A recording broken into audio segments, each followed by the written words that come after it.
Hello, welcome back to Non-synchronous online course. As biological researchers and stakeholders of the biological supply chains, our role is very important. In the laboratories or somewhere in the biological supply chains, whatever we do, we need to do it in a responsible manner because our actions and responsible behavior contribute to making sure that biological and chemical risks are managed appropriately. As a whole, it determines the biosecurity of our organization or company, community, family, and country. Therefore, we should know how we can prevent the unlawful proliferation of security-sensitive biological as well as chemical materials, equipment, and knowledge. This module will focus on countering chemical and biological weapons proliferation to mitigate risks. Okay, let's get it started. The advancement in science and technology and innovations in the life sciences make human life better. However, techniques and technologies can be misused by bad actors. This module is included in this remote training to make sure that participants are familiar with essential elements to counter biological and chemical weapons proliferation. In this module, I will touch upon mitigating risks of unlawful proliferation of biological materials, equipment, and knowledge, regulatory landscape and proliferation risks, the key indicators of know your customer and due diligence compliance risk. I will also highlight some examples of red flags. Red flags means recognizing that something is not quite right. Some elements of assessing and managing your compliance. And finally, the benefits of compliance risk management program to organization and summary of the module.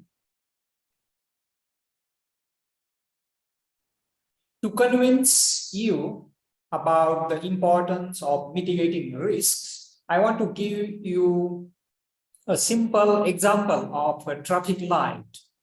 Can you imagine what will happen if we don't follow traffic rules? When you drive a vehicle on the road without following rules, you put yourself and others at risk. Possible mistakes could be speeding, or using a mobile while driving, or drinking and driving. Our responsibility is to drive carefully to avoid traffic fines, driving license suspension, accidents, or most horrible, death. In other words, a driver should behave responsibly. Similarly, as biological researchers and stakeholders of the biological supply chains, we should be careful and alert to ensure that we protect biological materials, equipment, and knowledge from bad actors. While working, bear in mind that not all our customers are angels.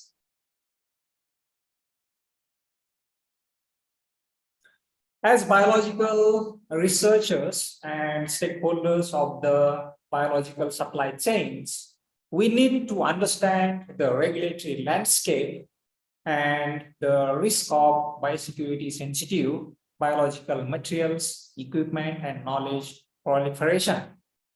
As stakeholders, organizations and companies should know and understand what laws and regulations are directly relevant to you What are the best biosecurity practices in your sector? What is your role as a government partner in countering proliferation?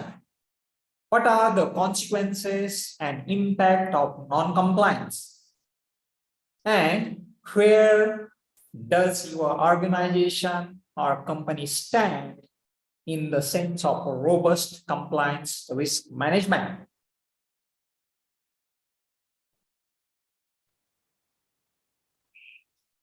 If you are involved in exporting and importing biological materials or equipment, you need to understand international and national controls and sanctions schemes. Some key know your customer and due diligence compliance indicators are listed here on the slide. Note that your organization's senior management should support prioritizing know your customer and due diligence procedures. If know your customer and due diligence policies and procedures, including escalation, remediation, and reporting requirements are not clear or have some loopholes, then you will have problems later on. There should be a code of conduct to ensure robust compliance with risk management. Awareness among staff about the importance of know your customer and due diligence compliance is equally important.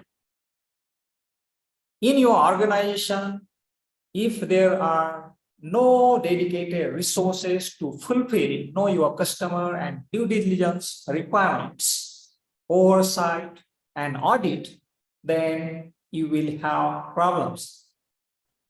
You also need to perform a compliance risk assessment considering staff, processes, and technology capabilities. If you are not implementing internal trainings on time to ensure biosecurity best practices, it could lead to system failures. Therefore, to avoid troubles and non-compliance issues, know your customer and due diligence programs should be robust. Know your customer and due diligence programs are extremely important to build confidence in the decision making and ensure that actions or decisions taken are in the best interest to protect the organization in line with formal requirements. Know your customer program involves the systematic collection, screening, and recording of information about customers. Your customer could be an individual, an entity, or organization, or company, or small enterprise. The due diligence program is also called Customer Due Diligence Program, or simply CDD program. Due diligence program involves monitoring, evaluation, and verification of the information.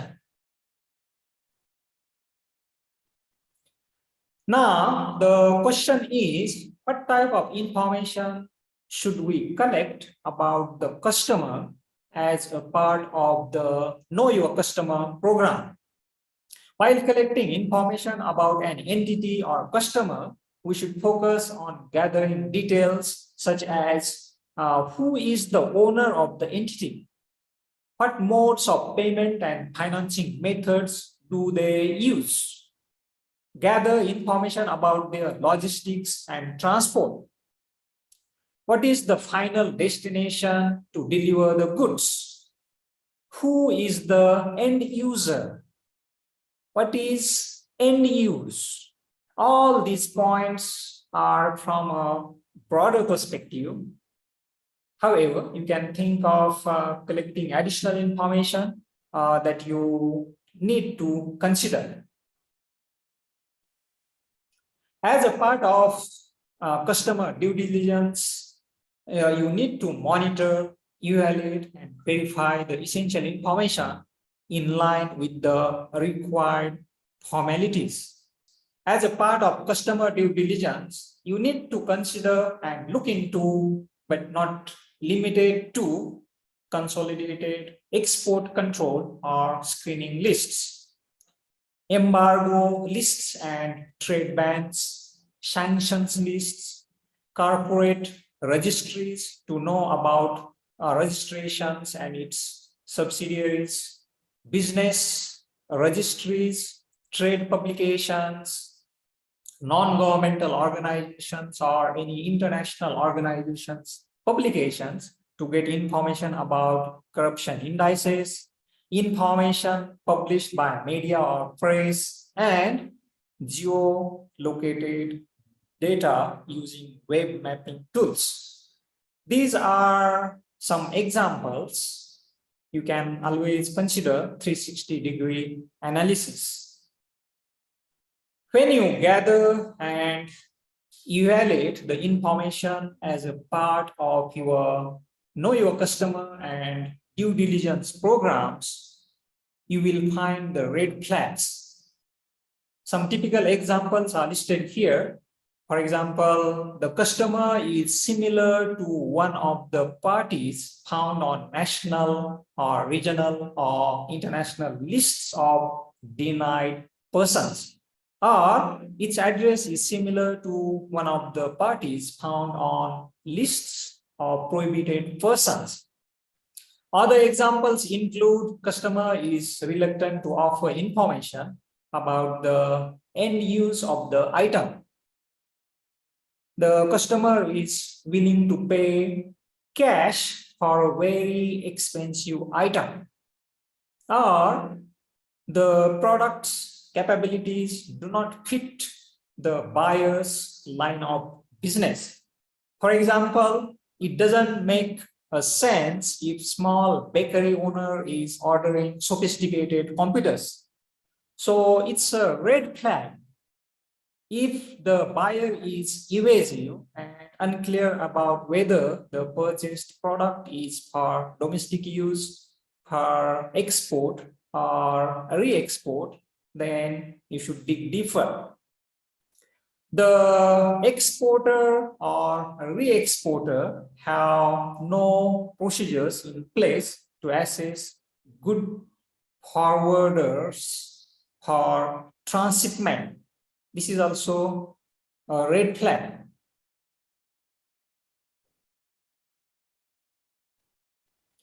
Some other examples of red flag include the customer is unfamiliar with the product's performance characteristics, but still wants the product. Delivery dates are unclear, or deliveries are planned for out-of-the-way destinations. If a customer is declining routine installation, training, or maintenance services, it means something is not quite right, and it's a clear red flag. The customer has little or no business background, but wants to have that item or equipment. This is also a good example of red flag. Other examples include packaging is inconsistent with the stated method of shipment or destination. A freight forwarding firm is listed as the product's final destination, and the shipping route is abnormal for the product and destination.